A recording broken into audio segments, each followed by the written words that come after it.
ہے کہ ماہ ربیع الاول کا آغاز ہو چکا ہے، دوسری تاریخ ختم ہوئی اور آج ہم تیسری شب میں اس وقت یہاں بیٹھے ہیں۔ یہ ماہ مبارک حضور صلی اللہ علیہ وسلم کی سیرت مطہرہ سے ایک بڑا گہرا تعلق رکھتا ہے۔ حضور کی ولادت باسعادت بھی اسی ماہ مبارک میں ہوئی، اگرچہ تاریخ کے بارے میں اختلاف ہے۔ حضور کا انتقال بھی اس ماہ مبارک میں ہوا، اور وہ متفق علیہ تاریخ ہے 12 ربیع الاول اصل میں حضور کا یوم وفات ہے، اور اکثر محققین کی رائے یہ ہے کہ آپ کا یوم ولادت جو ہے وہ 9 ربیع الاول ہے۔ یہی وجہ ہے کہ مجھے یاد ہے کہ ہمارے بچپن میں اس دن کو جو لوگ کچھ تھوڑا بہت مناتے بھی تھے تو 12 وفات کے نام سے در حقیقت یہ نام یاد کیا جاتا تھا۔ حضور صلی اللہ علیہ وسلم کی وفات کا دن ہے، کچھ کھانا پکا کر کچھ غریبوں کو مساکین کو کھلانا، یہ در حقیقت چیز تھی کہ جو اب ہوتے ہوتے اس نے بہت ہی ایک دوسری صورت اختیار کر لی ہے۔ اب یہ ایک جشن بن گیا ہے اور ایک عید کا سا سما، بلکہ واقعہ یہ ہے کہ جو اصل 2 عیدیں ہیں وہ کہیں پیچھے چلی گئی ہیں، اور یہ جو 2 عیدیں ہم نے ایجاد کی ہیں، ایک عید میلاد النبی اور ایک عید استقلال، اگر ہم جائزہ لیں تو شاید یہ 2 جو ہے یہ زیادہ فور گراؤنڈ میں آ چکی ہیں۔ لیکن یہ کہ جہاں تک آپ کی ولادت اور آپ کے وفات کا اس ماہ مبارک میں ہونا ہے وہ ثابت ہے۔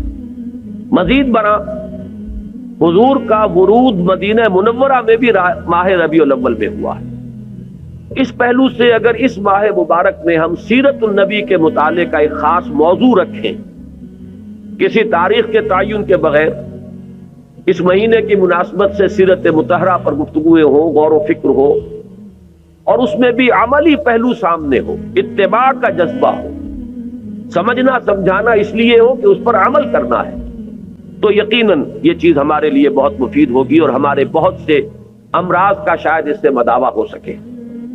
یاخذون بسنتہ ویقتدون بامرہ ثم انہا تخلف من بعدہم خلوف۔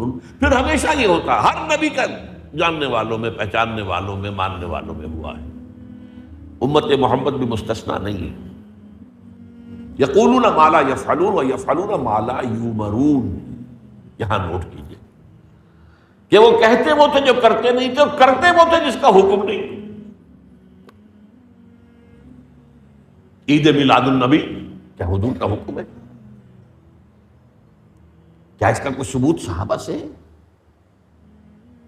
کیا ہم صحابہ کے مقابلے میں حضور سے زیادہ محبت کرتے ہیں؟ لیکن تھا کہ وہ اپنے ما لا یؤمرون، جس چیز کا حکم ہوا نہیں اس پر عمل ہو رہا۔ یہ ہے در حقیقت رسم پرستی، اور رسم کے اندر پھر اضافہ ہوتے چلا جاتا، اس پر ردے پر چڑھتے چلے جانا جو ہے، یہ دوسرا سبب ہے۔ اور اس کا ایک نتیجہ جو نکلتا ہے وہ اسی پر بات ختم کروں گا، اگرچہ ایک اور حدیث جو ہے اس موضوع پر بہت اہم ہے۔ نتیجہ کیا نکلتا ہے؟ جہاں بدعت آئے گی سنت رخصت ہو جائے گی۔ اب نماز جنازہ پر کی وہ اہمیت نہیں ہوگی، نہ نماز جنازہ یاد کرنی ہے، نہ دعا یاد کرنی ہے، کچھ پتہ نہیں، جا کے کھڑے ہو گئے ہیں، وضو بھی ہے کہ نہیں ہے، لیکن قرآن خوانی میں تو جانا ہی جانا۔ یہ کیوں ہوتا ہے؟ ورنہ یہ کہ نماز کی اہمیت ہوتی، نماز جنازہ کی، آپ اگرچہ عربی نہیں آتی لیکن ترجمہ تو اس دعا کا یاد کر لینا کوئی مشکل کام نہیں ہے، تاکہ کھڑے ہوں دل سے دعا مانگے۔ تو جہاں بدعت آئے گی وہاں سنت جو ہے اس کی حیثیت کم ہو جائے گی، اس کا استخفاف ہوگا یا غائب ہو جائے گا۔